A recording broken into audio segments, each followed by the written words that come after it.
Dear brothers and sisters, we are in the second part of this talk on addictions. If you haven't heard the first part, please go back and listen to the first talk, the basics of addictions, the types of addictions we have. And once you have listened to that talk, then we are ready to go on to the next part, the second part of this talk, which is the root of addictions. Why do we fall into addictions? Why are we still addicted to certain harmful things even after years of confession, years of praying, years of pleading with God, years of counseling? Some of us are deep into addictions, and you don't know if you will ever be able to quit these habits. You feel time is running out and you feel you may have to live with it for the rest of your life. But the good news is Jesus is telling us, Jesus is promising us in the Gospel of John chapter 8 verses 36, whom the Son has set free is free indeed. So we don't have to be addicted to anything unhealthy. We don't have to be addicted to anything of this world. So in order for us to find freedom from addictions, we need to know why we fall into addictions. I remember I years ago went for a confession, and I was addicted to alcohol and smoking, and I went to the priest and I was confessing my sins, and the priest said, I told him that I want to come out of this sin. And this priest, instead, he said, don't think about how you are going to come out of this sin. Always look to see why you enter into this sin. Why are you running after this sin? So that will help you come out of your sin. So to find out why we are enter into an addiction will help us come out of that addiction. And that is what we are going to see in this talk, in this message. I'm going to give you some reasons why we fall into addictions, why there is a need for addictions in us, why are we enslaved to so many things of this life. So number one reason why we are addicted, why we go after certain unhealthy things in this world, number one reason is frustrations in life. Now, what are frustrations? Frustrations can be defined as something that we get versus what we expect in life. So what we get versus what we expect in life. Now, if there is a large gap between what we get and what we expect, then you see that the more frustrated you are. And the less gap there is between what we get and what we expect, the less frustrations you will have in life. I will give you an example.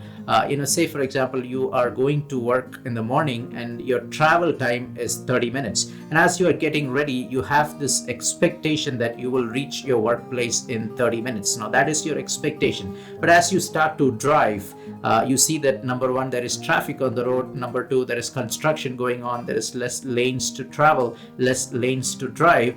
You see that instead of 30 minutes, now it has taken you 2 hours to reach work. And you are frustrated because of that, because your expectation was to reach work in 30 minutes. Now the reality is took you 2 hours. So the gap between what you expected and what you got is what is frustrations. Similarly with people, what you expect from people and what they give you, what you expect them to do and what they do for you can also lead to frustrations. Instead, if you surrender this area and take whatever comes, whatever is given to you in life, you will have less frustrations in life. For example, before you go to work in the morning, you pray this prayer: Lord, if it is your will that I reach in 2 hours, let it be so. If it is your will that I reach in 30 minutes, let it be so. So you're surrendering your expectations to God and having no expectations. Then you see that whatever you get, you are accepting it, and then you will have no frustrations in life. The same with people. You expect certain things out of people, but people are not always going to give you what you want in life. So you will be led to expectations. Instead, you surrender this area, and whatever this person,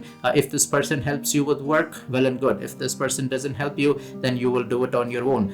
If you have that attitude, you will have less and less frustrations in life. So the more you are frustrated, the more deeper you are going to go into an addiction. Or if you don't have an addiction, sooner or later you will fall into some kind of habit, fall into some kind of an addiction. So this is primary area, foremost area that you need to address in order for you to come out of your addictions. You need to see what are the things that are frustrating you. So you need to go and surrender more. So there should be an attitude of surrender. Surrender all your expectations, surrendering all desires, surrendering all needs, surrendering all ambitions and aspirations in life. That will help you accept whatever life throws at you. So life has its surprises, its shocks.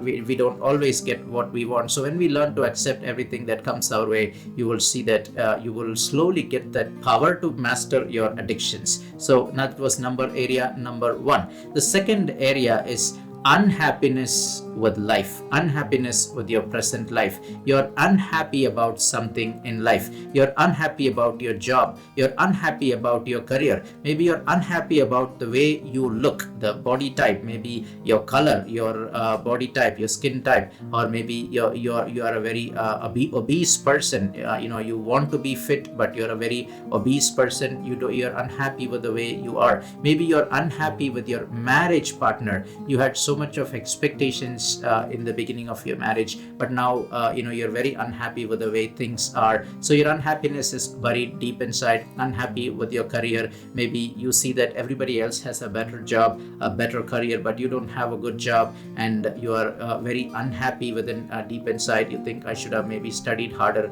at a younger age, but that's out of the question. Even now, if you accept it from God's hands, you will see that God can use you for His glory. God can change it around. So the way to overcome our unhappiness is by being thankful to God in all areas, thankful for all the people that God has put in your life, thankful for your health, thankful even for the sickness that you have, even in spite of all the sicknesses you may have. If you're still able to breathe, then you should be thankful for that, thankful for your body type, thankful for the people, thankful for the job, the life situations, all these situations. When you have an attitude of thanksgiving in life, slowly you will see that the power of addictions will leave you, the grip of addictions will leave you. So this is another root cause of addictions. People drink because sometimes they are sad, they are unhappy. They do drugs because they are sad and unhappy. They smoke every time they're stressed, they're unhappy. They need to light that cigarette, which gives them the temporary pleasure, the joy, the sense of joy.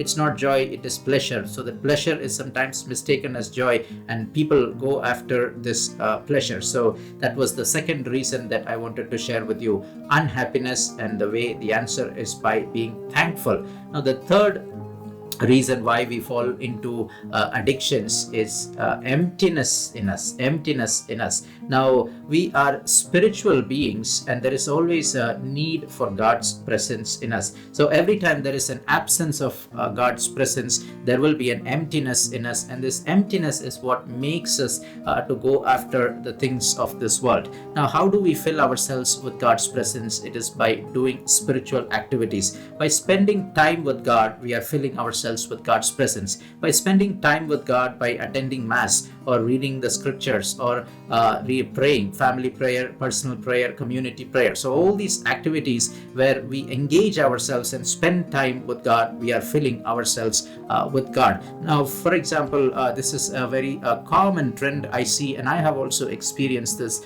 This is one reason why I was struggling with addictions for a very long time. Every time I went for confession, every time I confessed a sin, I came back and I decided I would not commit that sin again. I was fine for some time, but then there was this emptiness in us. This addiction was filling that emptiness, that void. Once this addiction leaves, there is an emptiness created behind, a vacuum created behind, which needs to be addressed, which took me a long time to understand. And slowly I was able to understand this, that once I overcome an addiction, I need to fill that void. I need to fill that gap. I need to fill that emptiness with good things. I need to fill that emptiness with the presence of God. It is the presence of God, it is the Holy Spirit that can take away the emptiness that is in me. It is He who can go deep inside me and fill that void. So that was step number 3.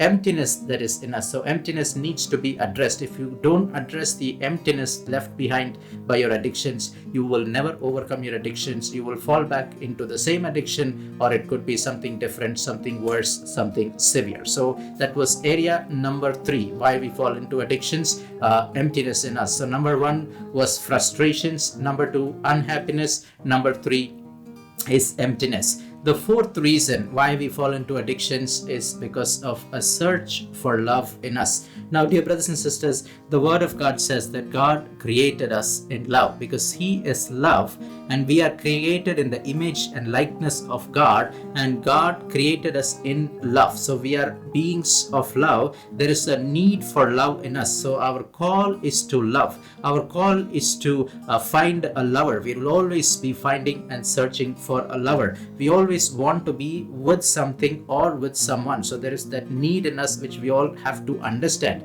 If that is why you're always with your cigarettes, you love your cigarettes, you love the computer, you love your cell phones, you love the internet, you love your games, you love your movies, you love your shows. So there is a search for love in you. So you have to understand what is true love and what is that when I love will not hurt me back. So 2 kinds of love we see in this world. One is eternal love, everlasting love, and secondly we have this carnal love and the worldly love. So healthy love and unhealthy love. So healthy love is eternal love. So all that will be with me for all eternity. There are only 2 things that are going to be with me for all eternity. One is God, and second is the people, the neighbors, the people that God has put in my life. So when I expand my love for these 2 people, expand my love for God, love Him with all my heart, with all my mind, with all my spirit, my soul and strength and time and talent and energy, and I love my neighbor as myself. I love my wife, my children, and do charity, go out and seek and find other people to love, strangers, through charity work, through alms giving, through intercession. Intercession is a way of loving people. Praying for the people all over the world is a way of expressing my love for them. So when I engage myself in loving God and loving my neighbor, in engage myself in loving, going after healthy love. Healthy love is love for God and love for neighbor. Slowly, I will be able to come out of that unhealthy love. There is this unhealthy love in us because we're always searching for love. If we don't go after true love, we'll go after this unhealthy love of this world. That is why people are always in love with cigarettes or TV or smartphones, because they are mistaken for what is true love and what is unhealthy love. I remember when I went for my confession for the very first time after my conversion, when I was listening to the talks, they were telling about all the sins, and I noticed that I had committed all the sins that they had mentioned. I used to smoke, I used to do drugs, I used to drink, and all kinds of habits. And when I went for my confession, I told the priest that, Father, I am a very miserable man. I have sinned, I have done all kinds of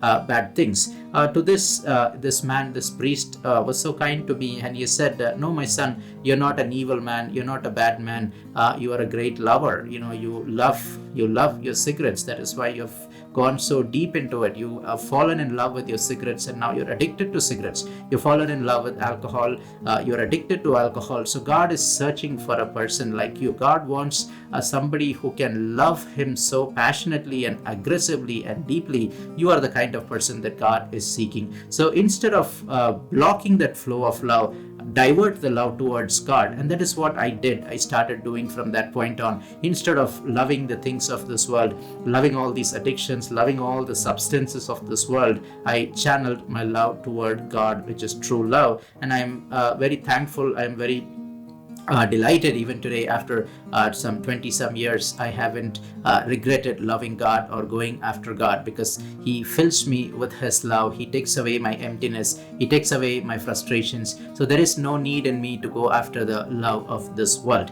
So that was the 4th reason that I shared with you. So you have to answer this question, this search for love in you. Understand that you are a loving being. You're a person full of love, and you need to love the right thing. You need to find your true lover and fall in love with this true lover. If you don't find your true lover and fall in love with the true lover, you will still love, but you will love the things of this world. You will love all the things that are attractive. You will love all the things that are worldly and carnal, and you won't know, sooner or later these things will destroy you, because they cannot love you back. They will destroy you. They may offer some pleasure to you, some momentary pleasure, but they will eventually destroy you.